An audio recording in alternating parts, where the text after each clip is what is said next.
Bismillahirrahmanirrahim. Alhamdulillah Rabbil Alamin. Wassalatu wassalamu ala Rasulillah wa ala alihi wa sahbihi ajma'in. Rabbi shrah li sadri wa yassir li amri wahlul 'uqdatam min lisani yafqahu qawli. Rabbana iftah bainana wa bain qawmina bil haqq wa anta khairul fatihin. Wallahu khairul hafizah وهو أرحم الراحمين. وقال الله سبحانه وتعالى في كتابه العزيز: لقد جاءكم رسول من أنفسكم عزيز عليه ما عنتم حريص عليكم بالمؤمنين رؤوف رحيم فإن تولوا فقل حسبي الله لا إله إلا هو عليه توكلت وهو رب العرش العظيم. صدق الله العظيم. Dalam ayat yang saya bacakan tadi, Allah berfirman yang bermaksud sesungguhnya telah datang kepada kamu seorang rasul yang daripada kalangan kamu juga.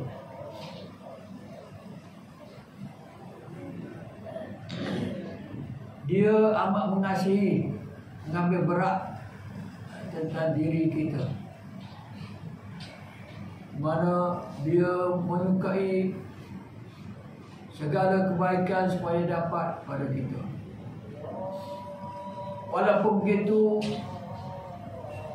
Rasul yang amat kasih pada umat dia tidak lari daripada ujian Allah. Di mana Rasulullah sallallahu alaihi wasallam apabila baginda dipulau oleh penduduk Mekah. Penduduk Mekah buat komplot untuk memulaukan Nabi dan keluarga Nabi serta orang Islam. Di mana Nabi pernah satu ketika Nabi berusaha, oleh kerana penduduk Mekah banyak yang tidak menerima ajaran Nabi,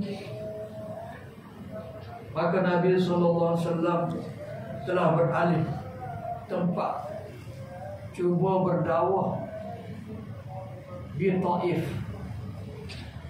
Nabi pergi ke sana dengan anak angkat dia dengan harapan penduduk Taif akan menerima Islam. Tapi apa yang berlaku, Nabi kita bila sampai di Taif, penduduk Taif telah membaling Nabi, menghalau Nabi, membaling Nabi dengan batu, sehingga Nabi berdarah. Nabi berdarah. Dalam keadaan dia berdarah itu, dan dia mendapat tahu bahawa malaikat begitu simpati dengan Nabi dan memberitahu Allah SWT sekiranya setitik darah Nabi jatuh ke bumi, malaikat akan pergi membinasakan penduduk Taif. Dan Nabi tahu, malaikat kata begitu, maka Nabi jaga darah dia yang tercecer hasil daripada orang-orang Taif membaling baginda. Nabi pastikan darah dia setitik pun tak menumpah bumi, kerana takut kalau darah dia menumpah bumi, nanti mereka akan bertindak. Dalam keadaan dia dibuat sedemikian rupa, tapi dia masih lagi ada kasih sayang pada umat dia, kerana dia tahu mereka akan mengajar kebun Taif, sekiranya setitik darah Nabi tumpah ke bumi, maka Nabi pastikan Nabi lap luka dia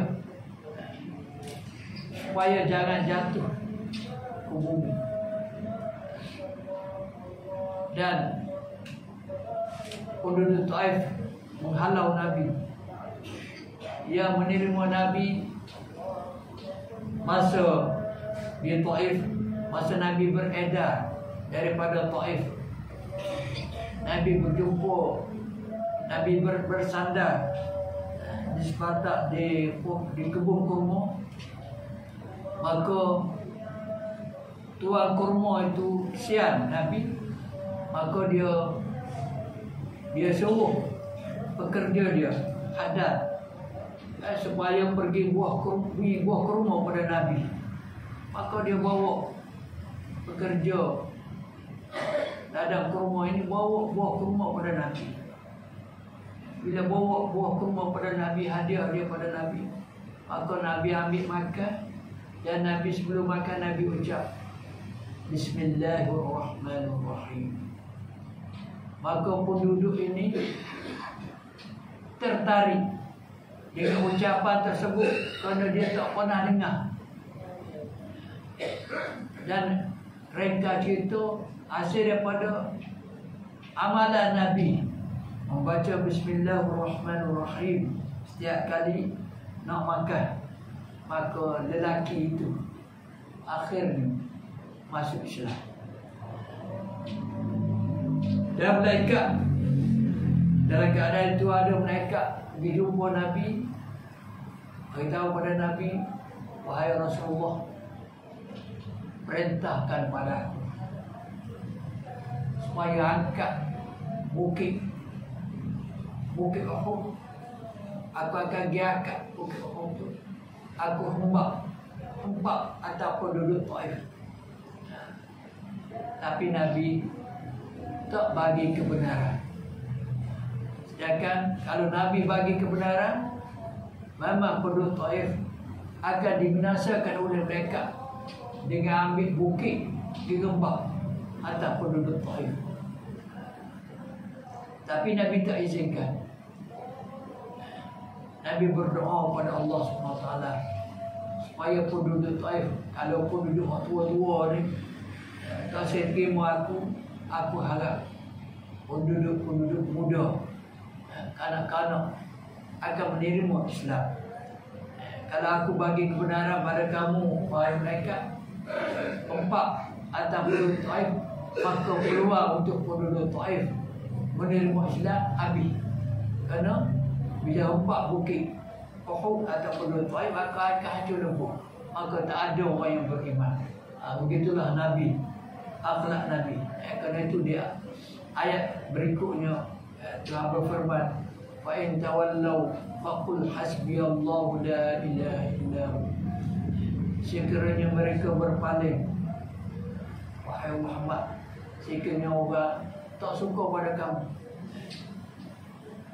benci pada kamu, fa in tawallaw faqul hasbiyallah, maka katakanlah wahai Muhammad, hasbiyallah, cukup bagi aku Allah, cukup bagi aku Allah.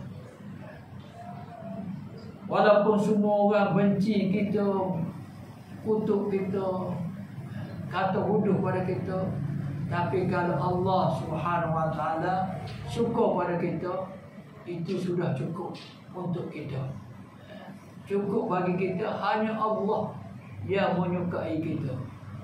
Bila Allah Subhanahu Wa Taala menyukai kita, maka alhamdulillah kita akan berada dalam golongan orang yang ramai suka pada kita, walaupun mungkin kita tak tahu. Kenapa? Kerana bila Allah suka pada seseorang, Allah suka pada kita, maka malaikat pun akan suka pada kita. Dan malaikat sebagaimana yang kita ketahui, makhluk Allah yang paling ramai. Makhluk Allah yang paling ramai. Jadi bermakna kalau Allah suka pada kita, maka ramai makhluk-makhluk Allah yang suka pada kita, yang suka pada kita. Walaupun ada orang tak suka pada kita, tapi cukup faqul hasbi Allah. Kerana itu kita kadang-kadang dalam kerja buat kita ada orang tak suka, ada orang tak suka, kritik macam-macam pada kita, ni tak kena, tu tak kena, tu tak kena. Cuba kita perhatikan, pastikan apa yang kita buat tu Allah suka. Bila Allah suka, maka itu sudah cukup untuk kita. Jadi untuk itulah sedikit tazkirah, semoga memberi manfaat pada diri saya dan juga tuan-tuan. Wallahu a'lam.